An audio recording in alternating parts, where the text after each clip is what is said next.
From the sidelines on 1580 KGAL. Feliz Navidad. Feliz Navidad. Feliz Navidad. Prospero, oing boing, Gerald McBoing boing.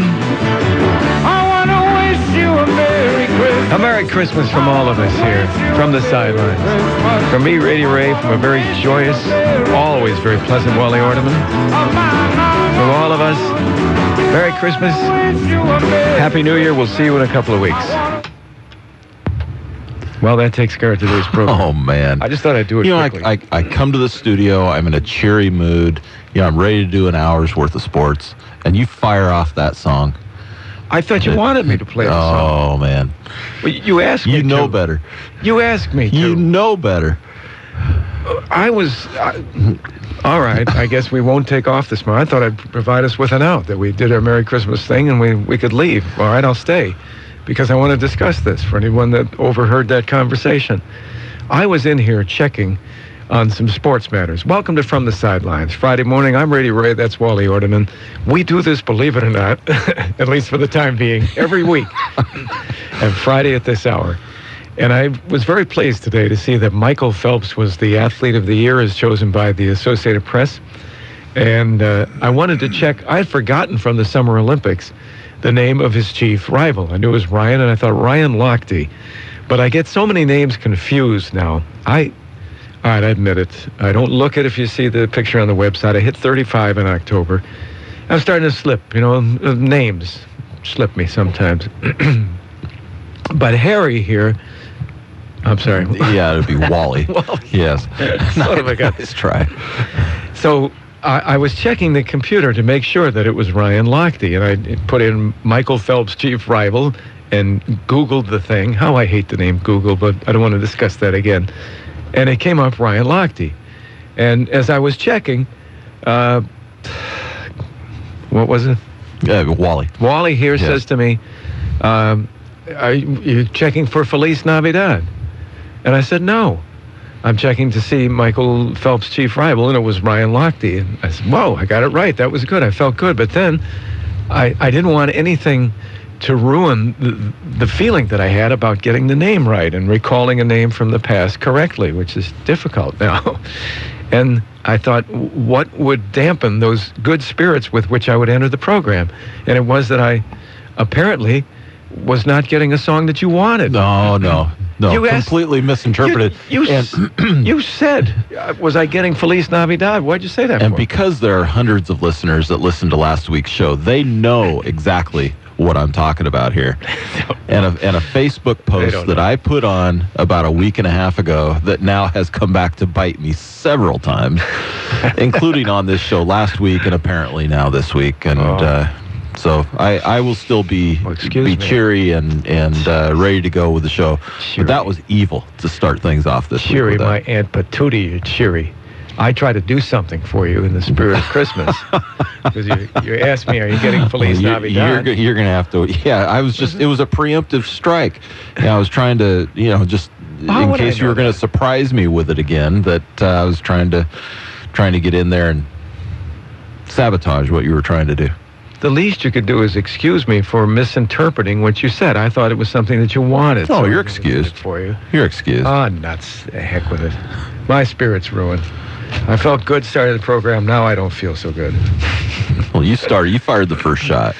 Michael Phelps, AP Male Athlete of the Year. I was very happy. I find myself now, at the age of 35, rooting for people who get into the spotlight and are good, decent people, which he appears to be, and then begin to slip a little bit. And the press kind of runs those stories about he's not what he used to be. Somehow I feel sorry for those people as their capabilities begin to slip. Sure. And I want them to regain the championship form that they had. And I hate to see them go out on that kind of a note.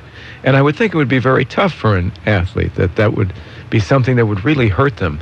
Nationwide notoriety about you're not as good as you used to be. Right. So I root for them to do better. And when Michael Phelps entered the Olympics, the first event he was in, Ryan Lochte won. Right.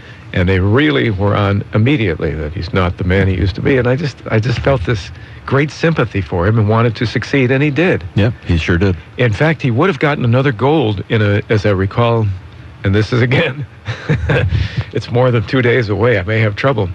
But there was a relay in which the United States was winning, and he gave them a good measure of the lead, and Ryan Lochte lost it on the last leg.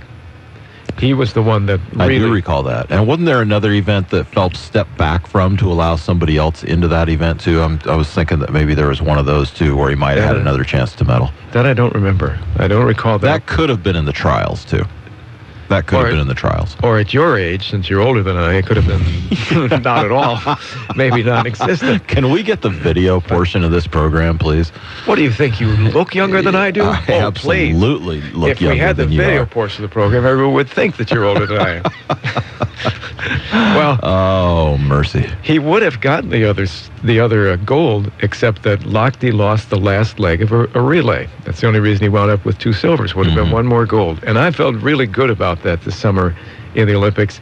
And I was pleased to see that he was the male athlete of the year, because that's a total comeback from the first 6 months or whatever leading up to the Olympics, and after that first event in the Olympics that had him, it's too bad. He's not good anymore.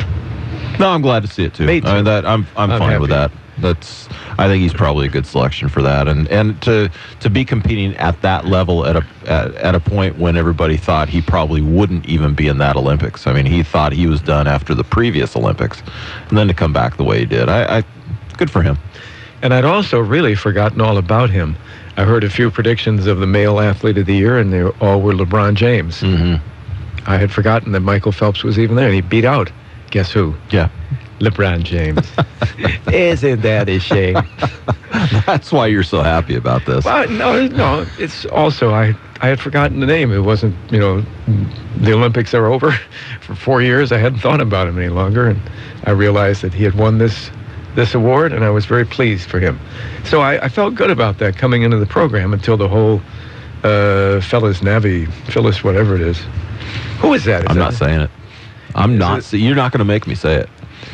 Is that someone of fame that we should know? Phyllis Navidad or whatever? Sure. Do we know her? I'm not discussing it anymore. Here is a bowl game result from yesterday, which is interesting. BYU defeats San Diego State in the Poinsettia Bowl. Let me ask you, first of all, because you know how I honor you and how I revere you. I know exactly what you're about to ask me. That's how well we know each other. After 8 years of doing this show, I know exactly what you're about to ask me. Whoa. Well, all right then. You want me to say it? Sure. You're going to ask me how to pronounce poinsettia. I was going to ask you to spell Yastrzemski because we always have these warm-ups. Sure you were. We have warm-ups that we do before the program. This is a sports program.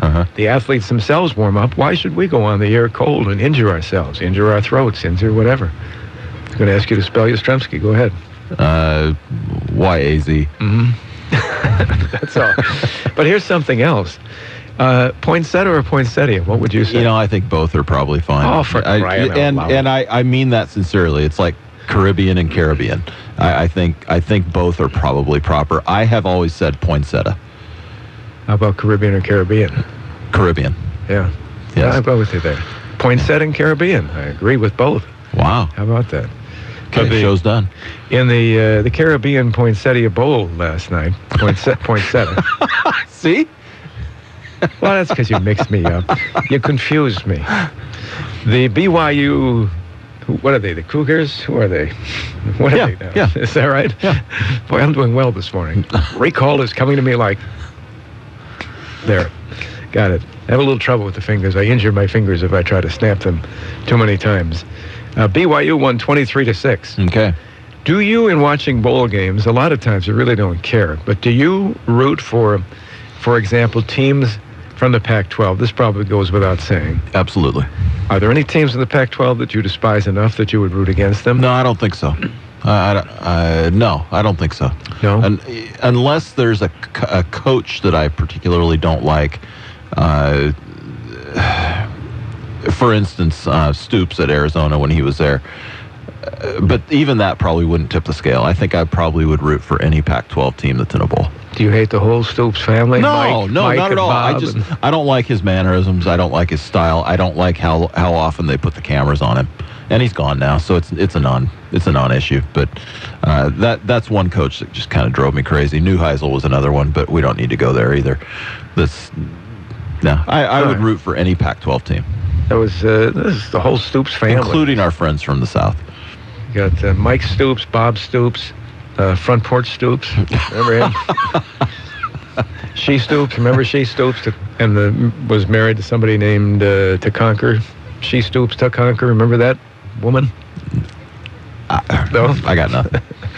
Well, they won the bowl game last night, 23-6. I realized, I thought you would say yes, you would root for the Pac-12 teams because, particularly in a year in which your favored team, which would be the Beavers in this case, are in a bowl game, it looks good if the Pac-12 is winning. Sure. Arizona had to come from behind last Saturday for a victory, but they did it in about the last 4 minutes. I saw, we were out Christmas shopping. I'll ask you later what you got me, but we were out Christmas shopping. We stopped at a place to have a sandwich, and they had the TV on. 4 minutes remaining in the game. Arizona was down by 10. Right. They came back for a win. It was a heck of a way to start off the bowl season with that game. Oh, did you see it? No, I didn't get to see it. I read about it, but it's that was really something. So they came back. They got a victory, and they're the only ones so far, right? I think that's it. Yes, that's right. But you also probably root for the teams the Beavers played if they make a bowl game, so that it, by comparison, makes the Beavers look even a little stronger. But you pull for the teams that the Beavers have played, have played, not necessarily beat or lost to, but played. I think those teams winning certainly doesn't benefit the Beavers, but it makes the Beavers look better. And the Beavers played BYU in Provo. I think that was the first. Maybe it wasn't the first. It was the first or second. Was it Washington where Cody Vaz first came in and replaced Sean Mannion because he was injured? Did well at the end, but they fell short. Then I think the next week, if I'm right, they went to BYU, and he was the starting quarterback, I think, for the first time in that game. If that's wrong at home. I don't think that's the sequence. What do you mean you don't think I don't think that's the sequence. How dare you? I think BYU was previous to Washington because was it? Yeah, because the Beavers were Beavers were what, 7-0 when they went to Washington, I think. 6-0, 7-0. Because that was their first loss. And they had beaten BYU prior to that. I thought he had to come in that game. Well, anyway, they went to Provo. I think he was the starting quarterback at BYU whenever he was, and that was his first. That was his first appearance, I think, on the season. Wasn't that hadn't he appeared in relief of Mannion? Well, okay, fair enough, but it was certainly his first start. Yeah. Whatever. Yes, that was the point I made. Remember when we started the program? That was the point here 10 minutes ago. But it's nice to see that BYU beat a very good San Diego State team last night, because then the Beavers look better. Well, wasn't San Diego State's only touchdown as a result of a long, almost pick six? I didn't see it because I don't remember the weekday games. I saw the highlights with the sound muted, and so I didn't. I thought that's what I was seeing, was maybe they returned one for a touchdown, but maybe that was their only score. Don't quote me. But actually, we're on the air, so I'm quoting myself. What I do is I go back to the studio and I cut out any of those places where I make mistakes, and I don't have to do that very often. Or where I sound smarter than you. Yeah, but like I said, I don't have to do either very often, so it doesn't take a lot of time to edit the program. Ouch. But I was pleased to see that they won, although they had 14 points and a couple of an interception and a fumble return for a touchdown right in the fourth quarter. But still, they win. So the Beavers win over BYU, looks a little better, and gives me a little more confidence as they go up against Texas. I am taking a vacation next week. Oh. So he says excitedly, I'm gonna host the darn thing then. And I'm gonna get my old guests on here, and finally this program is gonna be good.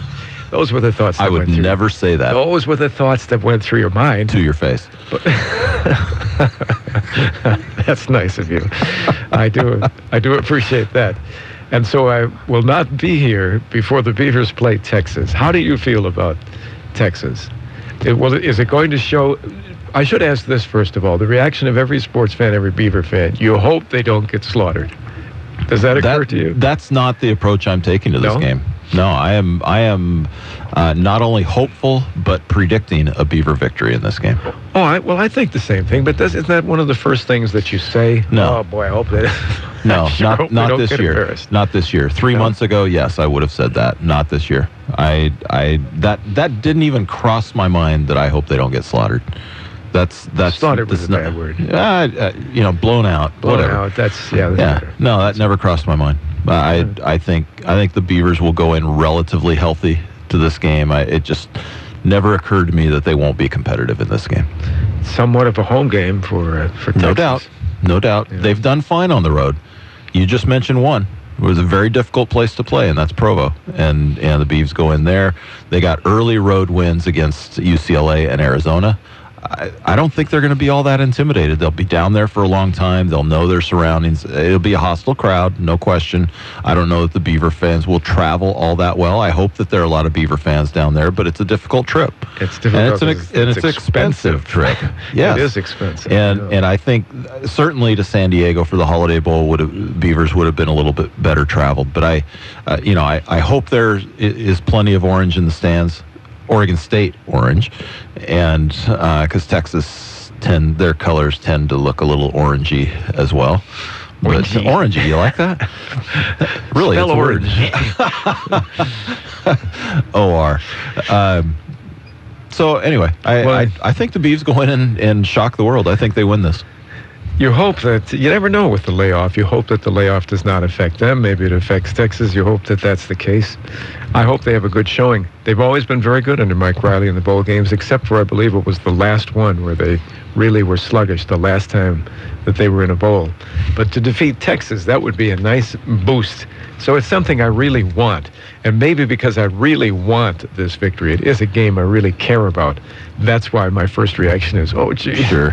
I hope they don't get beaten badly. You know what's really interesting about this game, too, is that both teams, everybody's been waiting to hear who the coaches are going to name as their starting quarterback. Really unusual set of circumstances. I mean, for one team, you can understand if there's been, back and forth with quarterbacks. That's one thing. But both teams, and Texas did name their starting quarterback. I don't think the Beavs have yet.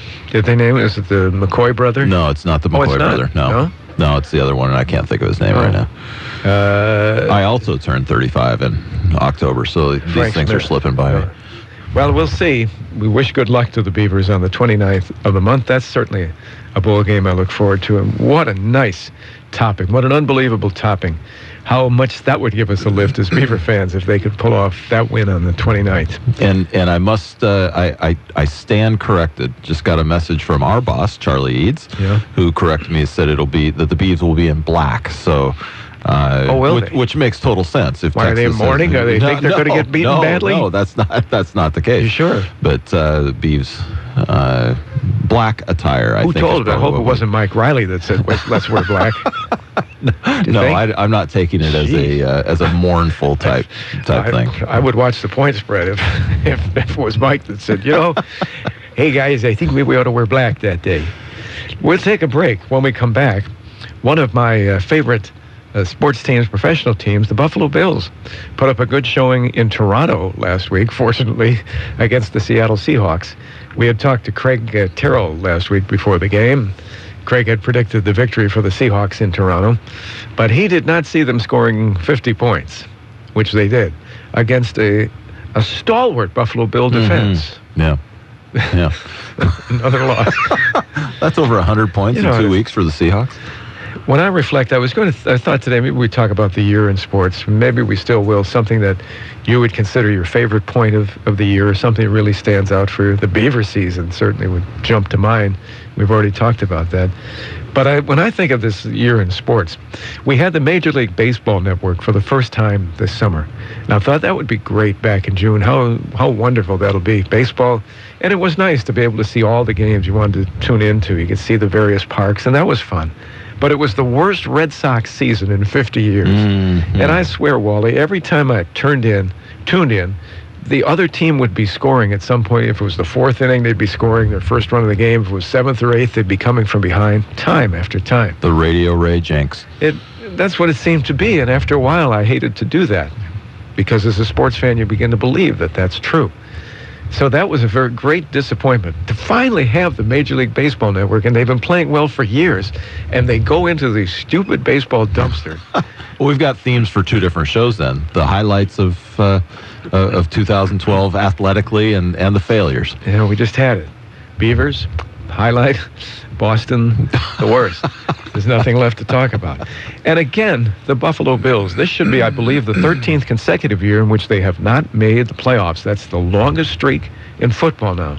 Unbelievable for a team that won 4 straight Super Bowls to be in this football funk. Yes, 4 straight Super Bowls, yes. So I almost hate to dial that phone, because Craig Terrell is the Seahawk fan, and I'm, on the other hand, the Bills fan.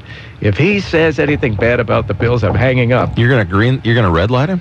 I'm hanging up. Okay. I'll red light him to go for a second. But if it turns nasty, he's out. Gotcha. All right? I say that. In a moment, we will talk some Seahawk football. I saw a stat last week.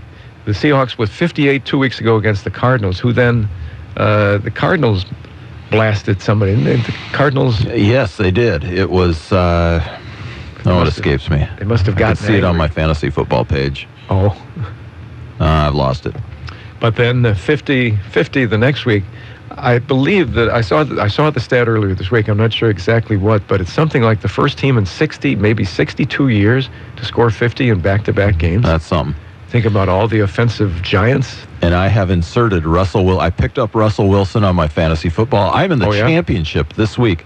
I am in the championship game. 12 guys whittled down to 2. I'm in the championship this week. Who do you play? I picked somebody we know. It's my son's father-in-law. Uh-oh. Yes. Happy holidays. Head to head. But I have picked up Russell Wilson and inserted him into my starting lineup. Oh, your son's father-in-law. You going to pull any punches there just because? The jabs have already started. Oh, have they? All right.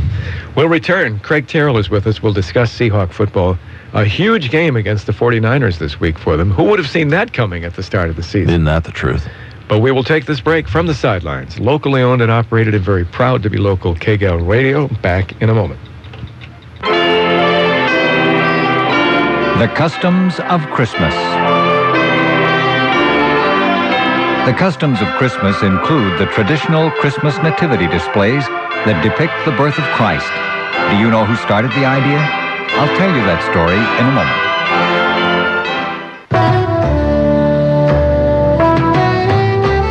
It's that time of year when families gather and stories are told.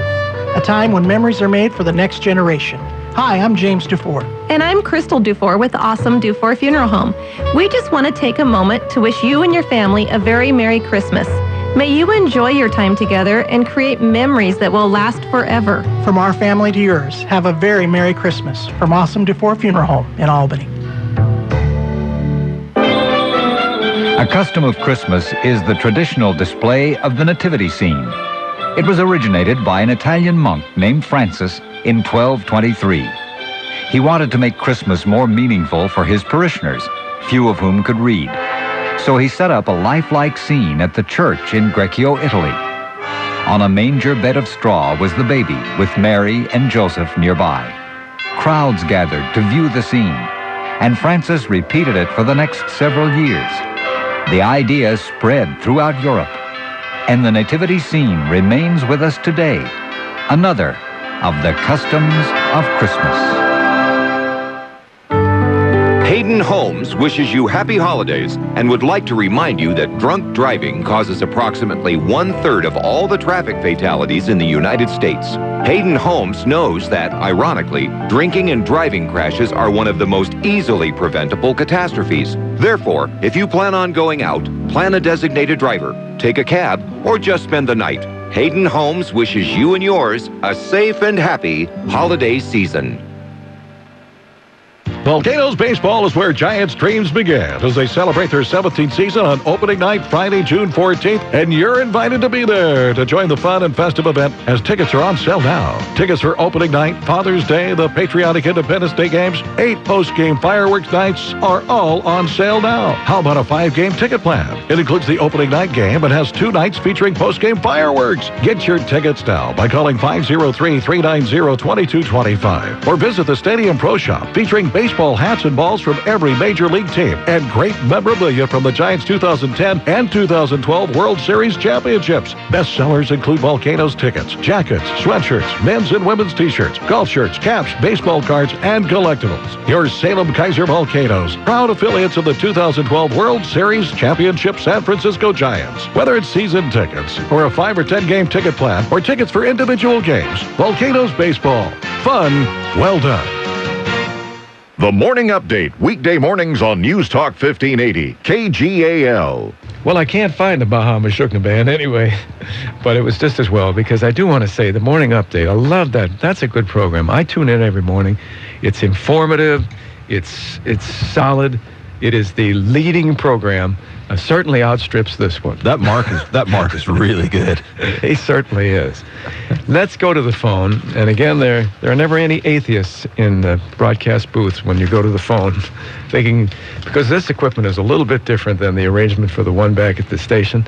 And these days, I sometimes muddle the two. You know, if it's a bad day, you know what I'm saying? I'm with you. Yeah, well, I'm going to answer the phone here, turn the phone monitor up, and it doesn't sound good to me. I don't hear a lot of sound there. Hello, Craig? Can you hear me? I'm here with you. Oh, you know, usually there is definitely a little whooshing sound that tells me that there's somebody there. And what was that sound again? It's a whoosh. You wouldn't know. It's a broadcast term. Craig, you think I can get him to do that a third time? What was that sound again?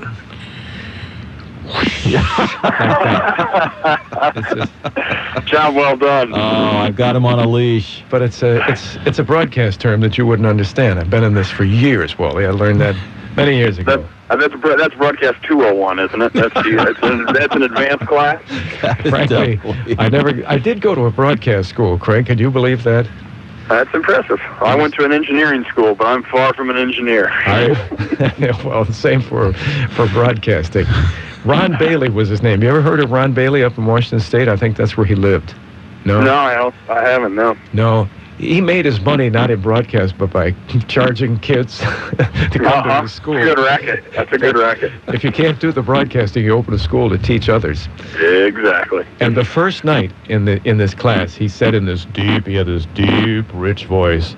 We all had to go around the room and tell who we were. And, hello, I'm Ron Bailey. And I had hello, I'm Ray Pitts. You know, you try to lower the pitch of your voice. But the thing he said to us that night that I always remember is, if you're good to broadcasting will be good to you. Very good. That's good. That's sound advice. That's good day-to-day advice. That was nonsense. But I remember it so well. I guess I'm trying to avoid the main topic here this morning. Since the Seattle Seahawks 50, I don't even remember what the Buffalo Bills accrued that day. Speaking of crude, did they get anything? I think they racked up a little bit, maybe 8, maybe 13. I can't quite remember. I think the 50 kind of overshadows everything. I think it was 50 to 8. That surprised me, as you know from our conversation last week. This is Craig Terrell of the Seahawks, lineman from what was it, in the 30s for the Seahawks? yeah, back then, in the day. Also graduate of Purdue, and a fine gentleman all the way around from Seattle, who last week made a big mistake in his life and rooted for the Seahawks against the great Buffalo Bills. And you got your wish. You certainly did. Boy, I think everyone kind of maybe thought the previous week against Arizona was a fluke, but now I think the Seahawks are expected to put up 50 now week to week. Am I right about the stat that I believe I saw this week, and I've been quoting it several times, that the Seahawks become the first team in something like 62 years to score 50 or more in back-to-back weeks? Yeah, I think they're the third team ever, and I think it goes back to the at least the mid-50s of the National Football League. So they're doing okay. They're doing okay on the current path. And regardless of the competition, you're talking about the Arizona Cardinals, who were very much in a funk when they played the Seahawks, and the Bills, who have been in a funk since they won 4 straight Super Bowls. I call that virtual reality, Craig, by the way. Yeah. Who would have thought, regardless, they're NFL teams that no one else was putting up 50 or more on, and back-to-back moron, speaking of the Buffalo Bills. You calling Craig names? No, the Bills. But it's a shocker of all the teams in the league that you would expect maybe would do that. It's the Seahawks. What happened? You know, this Seahawks team, we're started the year, we're a run-first, strong defense. We're going to win games 13-10, 7-6 type team. And now I think the maturity of Russell Wilson has just really let them open their playbook up. And I don't think they expected 50-point games when they envisioned where their playbook could go. But, boy, it does look like Pete Carroll's back in USC just playing, Nebraska State and putting 50 up and then putting the third stringers in. So this week will be the most interesting game of the year because you're actually facing a team that's really talented and one of the best teams in the league. First of all, the same question in the last few weeks. Russell Wilson, all of a sudden, he's stronger again for votes for Rookie of the Year. I don't think he can beat RG3 or AL1, but he's probably going to get more votes now after last week and the week prior than he would have. You know, I think he's been listening to everybody say that he's not going to win because if he just keeps having these type of games, I don't think there's any way that you can't look at him at the end of the year. And I think the national media, John Clayton and those guys are saying, yeah, he's in the discussion now. I think you looked at Andrew Luck and RG3, and they were just the runaway favorites, and they were going to duke it out. But, if the Seahawks are a playoff contender, and Russell's the main reason why, you have to really put him in that talk. Well, let me ask you this, Craig. Before the season started and the Seahawks picked up Matt Flynn, who filled in for Aaron Rodgers last year and threw something like 6 touchdowns, I think, in the game that he was in for Green Bay, and suddenly became a hot commodity. When the Seahawks picked him up, it looked like a real plus for them. And then all of a sudden in their spring training, Russell Wilson becomes the quarterback and shocks everybody. What was it that Pete Carroll saw that suddenly put him in that position? And obviously, he was right. Yeah, it's a situation that you rarely see in the NFL because once you pay a guy to do a job, big money. No matter, pretty good money. No matter, who his backup is, just financially, that's how the league works. Is he's going to be the starter. You've seen Mark Sanchez. Now they finally pulled the plug on Mark Sanchez. Thank goodness, but. They were paying him $8 million this year, and he was just playing awful, but they're paying him, so he still had to play. But with Matt Flynn and Russell Wilson, and, I think the comment was made was Matt didn't really lose the job. Russell took the job and just kind of came in, man with a plan, and came in and took over. And Ray, you ought to try to get a backup job in Green Bay because that pays well then the year after. If you can audition there for a year and just sit on the bench, and then wherever you go, you get paid really well. I think I've got the talents, frankly, but it's something no one has ever realized. I'm glad that somehow you recognize that in our conversation. I believe in you. So, Craig, I don't think we'll be adding Ray to anybody's fantasy football teams here anytime soon. It is a fantasy, but not a fantasy football. The fantasy part would certainly fit. I used to, as a youngster growing up in Buffalo, I used to go out with in the front yard in the winter and throw snowballs from the backyard at the telephone pole out in front. And I would make believe I was Whitey Tittle throwing to Frank Gifford. And if the pole was Frank Gifford did not lead the lead in receptions, if you know what I mean. It was always the pole's fault for dropping it, right? Kept missing. I'd miss that stupid pole wide to the left. Then I'd make the corrections be wide to the right. San Francisco this weekend. It's not quite as meaningful as it might have been if they had pulled within a half game of San Francisco. The New England Patriots, of all the teams, they hadn't lost at home in December since 2002, and they lost to San Francisco.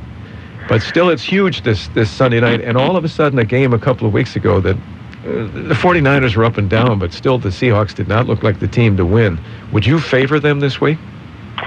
I think the Seahawks are favored at home. I really have to feel that way, and you look at if you look at the game when they played down in San Francisco, the San Fran held Seattle their lowest points of the year, 6 points. And I think both teams were a little different. You know, Alex Smith was starting for San Francisco then, and really our offense hadn't really started clicking yet. So I think coming to CenturyLink Field is where the Seahawks obviously have a huge advantage over any team. So I think it's going to be a close one, but I think the Seahawks are going to come out on top. All right. Well, we will see on Sunday. It could put the Seahawks within a half game. A couple, would be two weeks remaining after that, Craig? Is this, am I right? This is just one to go. No, just one? Is it one? Just one to go, yeah. The Seahawks have the 49ers this week, and then they have the Rams coming to town the following week, and I believe the 49ers go and play Arizona. So we all got to hope for Arizona to do the city of Seattle a favor and pull things together and beat San Fran, but I wouldn't keep my fingers crossed. Strange year. What about, was it Atlanta and the Giants last week? Am I right, Atlanta? Yeah, it's pretty much that summed up the entire year of the NFL. Nothing's predictable. If anyone's out there is gambling on the NFL, I don't know how you sleep at night, because you don't know what's going on week to week, and no one's doing what they're supposed to do. Well, Merry Christmas to you. Happy New Year. A happy Seahawk New Year. And next Friday, I know you will miss the conversation, but I'm going to be vacationing next Friday. Well, you deserve it, Ray. I certainly do. The station has been offering me 52 weeks a year. Hey. That's pretty good. Don't let them throw a surprise retirement party for you. Oh, that's right. All right. My friend over here, Harry, was it? That would be Wally. Wally? Yeah. Wally will be here next week, and you will host next week? Yeah, I will host next week. And Craig, I'd love to talk with you next week if you're available. Well, that sounds great. All right. Thank you, Craig. I appreciate you joining us each week. It really is a pleasure to talk with you. A Merry Christmas, Happy New Year to you and your family, and live strong and boot those field goals.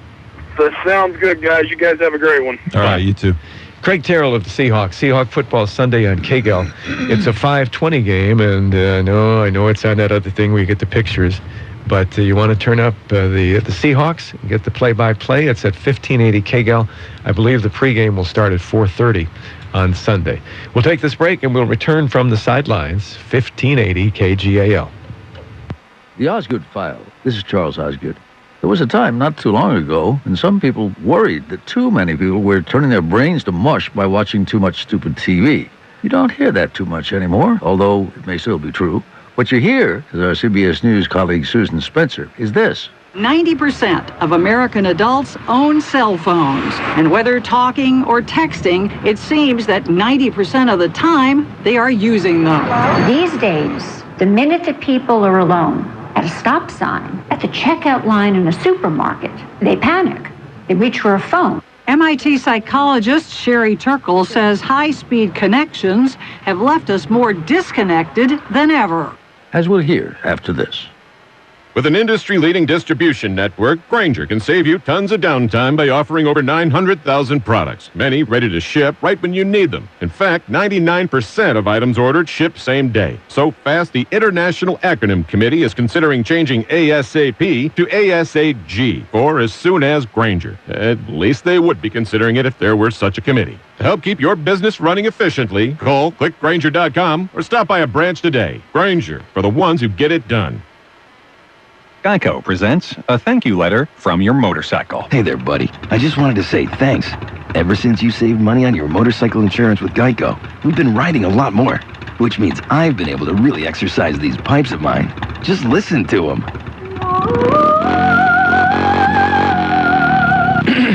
Sorry about that. Oh, yeah. Geico could help you save on your motorcycle insurance, and that should make you and your bike very happy. This is why Susan Spencer sought out MIT psychologist Sherry Turkle. Her book, Alone Together, surveyed hundreds of people about their plugged-in lives. Her conclusion, we have lost the art of conversation. I study families who are having breakfast together, and every member of the family is texting. I study funerals, and people are texting. At funerals? At funerals. And the cover of the New Yorker kind of captured this. The whole family's at the beach, and each of them is on their phone. In important ways, this is not connection, it is disconnection. And constantly using so-called social media, even when others are with you, is actually antisocial behavior. talk to your child, talk to your partner, talk to yourself. It's not about saying, don't use your phone. It's not about throwing away your phone. It's about how to reclaim conversation. Remember conversation? It was a great thing. The Osgood File. Transcripts, podcasts, and MP3s of these programs can be found at theosgoodfile.com. This is Charles Osgood on the CBS Radio Network. Get fit, feel better, look better, get in shape, and have fun doing it. Get started now and join the Albany Athletic Club. Since 1979, the Albany Athletic Club has offered a clean, friendly, safe environment where fitness is fun. Play racquetball, lift weights, participate in cycling or yoga, or just relax in the sauna or whirlpool. Group fitness classes from low-impact dance to traditional circuit training. Your children will love the childcare. Don't wait. Join today. The Albany Athletic Club over the bridge in North Albany next to Tom's Garden Center. This is Brandon Bastardo talking about his Nissan NV Cargo on hidden microphone. You think they do test these doors? Yeah, all these are UL rated. What does that mean? They have to open it like 1 million times at least. At least 1 million times? So they close it, and then they open it? They have a machine that does it. A machine that opens and closes it? Now that's a job I could do. Yeah, there you go. I'm inside the van! To get more candid opinions from real Nissan NV Cargo owners, visit candidcargo.com. Nissan. Innovation that excites. Why is a Home Depot gift card the perfect stocking stuffer? Well, a new deck won't fit under the tree, at least not the Christmas tree. And a bathroom update is so hard to wrap. But choose any gift card from the Home Depot's creative collection, and it can be whatever any doer on your list wants it to be. Give the gift of doing this year with a little pocket-sized power. A gift card from the Home Depot. More saving, more doing. That's the power of the Home Depot. U.S. only. See store for details. Less hype, just quality news, sports, and smart talk. From your friends at 1580 KGAL.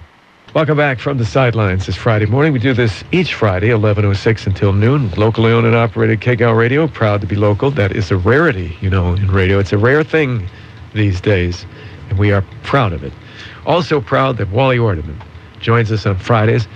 And Wally is doing something I absolutely hate now. It's the cell phone era, where you're doing the thing with the cell phone. You're pressing, you got the thumbs going. Ba-doom, ba-doom, ba-doom, ba-doom. You don't like the multitasking. Well, see, I'm hanging on your every word, but I was sending the text. This is what Mary Jo says to me, too, at home.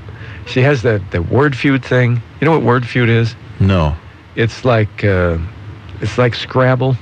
Okay. On the phone. Mm-hmm. You have the whole outline. You get 7 letters, and there's like 250 people now or something contesting with, and is there with the thing in the evening.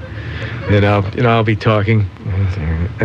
What's the what word do you get from 7 letters? I'm sure she's just like me and hangs on your every word. Cell phones are ruining the communication of this country. And that is ironic because, of course, their intent, it is a telephone. And telephone initially, when Alexander Graham, whatever his last name was, when he invented the phone, of course, it improved communication so greatly in this country.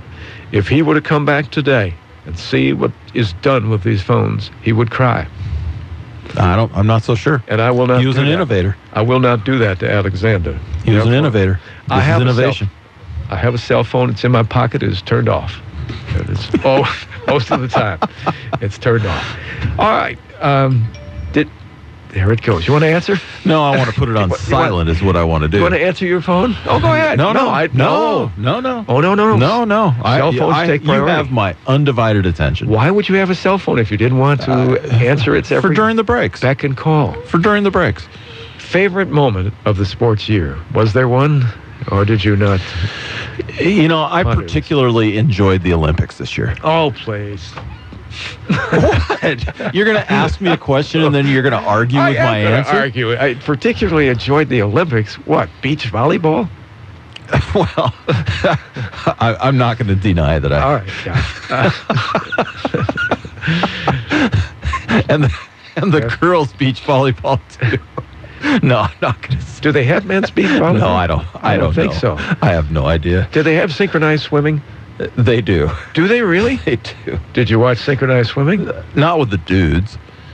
Is that what you're asking me? No, I'm not No, they had synchronized swimming. You watched it with. On one of the shows that I did host, we talked extensively about the different events, the ones that should and shouldn't, ones that should go away, and actually talked about combining some of the events too. Like target shooting and synchronized swimming. Synchronized swimming. I don't remember that. That's good though. The target shooting and diving.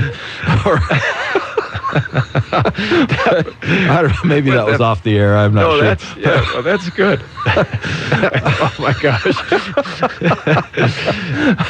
But we did spend quite a bit of time talking about those things. But just right off the cuff, that's certainly something that sticks out, because I got to watch quite a bit of that with my grandson Jackson, and so and he was into it. So we certainly, that would be a highlight. I don't know that I could narrow down one particular moment. Excuse me, I'm struggling here, but I don't know. You answer one, and then and then I'll see if I can come up with another. I would have to say that overall it was a very disappointing year in sports. I can't think of a real highlight. I shouldn't knock the Olympics. I didn't watch a lot of the Olympics. I'm not particularly fond of it on television. But the Olympics would be a high point simply from results. I didn't even see many of his races, but again with Michael Phelps, I found a pleasure because I like to swim. I admire what he can do in the pool. It's amazing. I am amazed at the hours that they put in from the time that they are very young until they finally hit the age, whatever, somewhere around 18 or 19, in which they truly become competent performers in the Olympics. The amount of time that they put in is just incredible to think about, the training that takes place, all for one moment. And for a lot of them, it will not really pay off financially, only for the ones like Phelps, who wins and gets some endorsements. That's very true. And even Ryan Lochte, who is considered to be the hero going into those games, I now feel somewhat sorry for him and would like to see him be a major achiever in the next Olympics. Right. So that same thing we talked about earlier in the program. I hate to see somebody being down in the dumps who is a fantastic swimmer, fantastic athlete, but because he didn't win at all, they consider him a failure. That's unfair, and I hate to see them burdened with that kind of conversation. So now I become a Ryan Lochte fan. But even he, after all the time he put in, and as much as he was a favorite for the Olympics, have you heard of him since? No. It's a difficult thing, I would think, in a sport such as swimming and some of the others, to put in as much time as they do, realizing that there's really no reward from it other than the event itself. Right.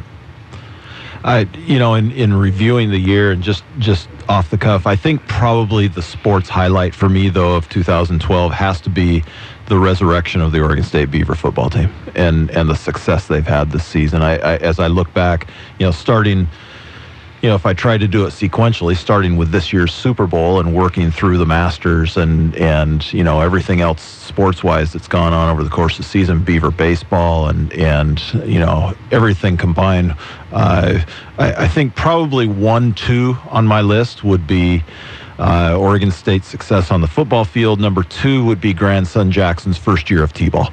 Whoa. Yep, his entry into competitive sports world. It'll ruin him for life. You're pleased with that, are you?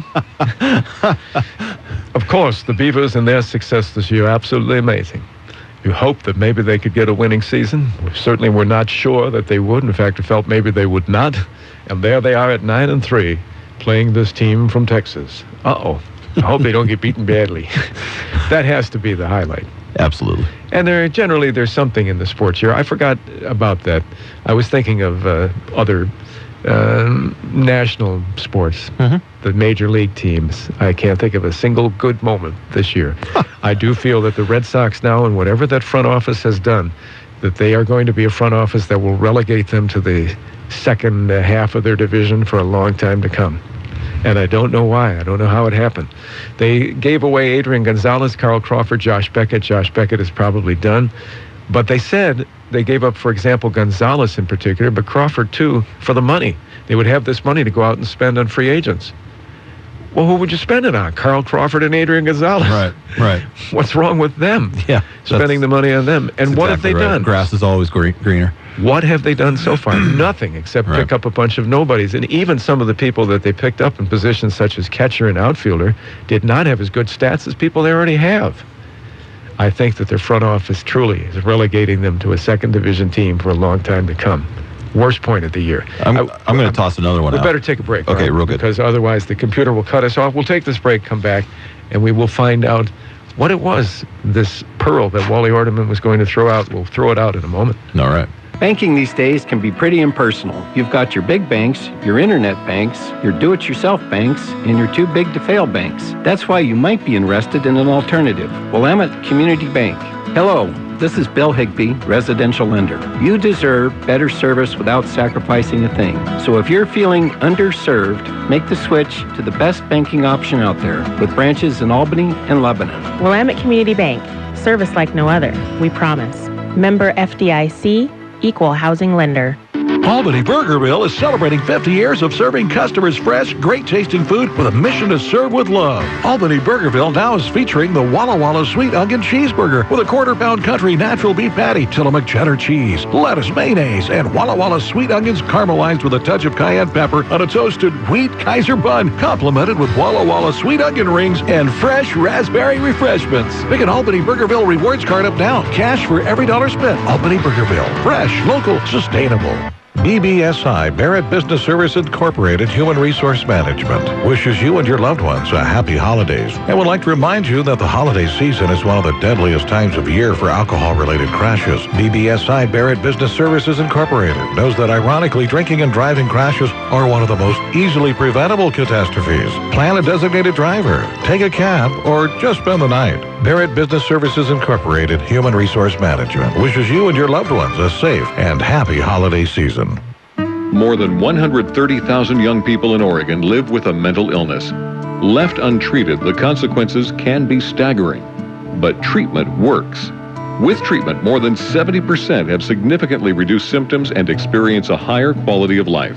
You can help change a life with Trillium Family Services. For more information, visit trilliumfamily.org. That's trilliumfamily.org. Trillium Family Services, building brighter futures with children and families. The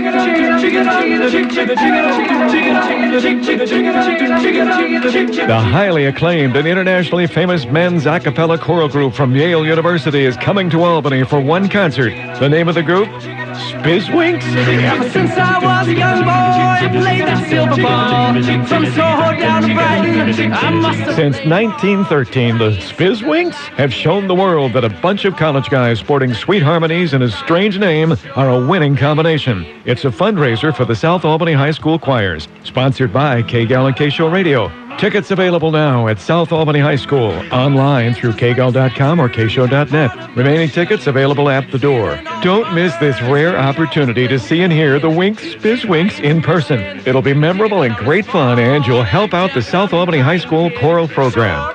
The Spizwinks from Yale University, live and in person, Wednesday, January 9th, 7 p.m., Russell Tripp Performance Center, LBCC in Albany. Clarity over agreement. Expected from Dennis Prager, weekday mornings at 9 on Smart Talk 1580. The Baja Mashugna band is gone. I was trying to do the whistle that we used to get, you know. I can't do it this morning. Don't have enough moisture in the lips. Oh, we've been talking for an hour. Oh, we have. And it's been good stuff. And you left us in a fiscal cliff here. Cliff. Yes. Is there a T on the end of that? An athletic cliff. An athletic cliff. What was it you were about to say? Was it a favorite or a worst? No, it was a favorite. Yeah. And that's the West Albany girls volleyball team with their state title. Oh, that's right. They did. I never mentioned that. I know you'll probably pay attention to that next Friday. Yeah, I think they probably will. You will host here. I'm going to take the week off. Well-deserved. Yeah, well-deserved. That's right. Good for you. Company is trying to get me to take 52, but I do not want that yet.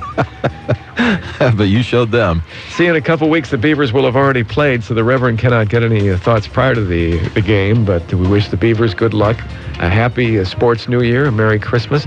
There's a program I've put together called a musical Christmas card. Next week, 3 o'clock Monday, 3 o'clock in the afternoon, 10 o'clock Christmas morning, also 10 o'clock in the evening. It's also on K-Show, 10 o'clock in the evening on the 24th, and at 10 o'clock on Christmas morning. Very good. I hope you'll join me for that. Do have a Merry Christmas, Happy New Year. We thank you for joining us every week here at From the Sidelines. Thanks, Wally. Thanks, Ray. Locally Locally owned and operated, this is the very independent News Talk 1580 KGAL, Lebanon, Albany, Corvallis.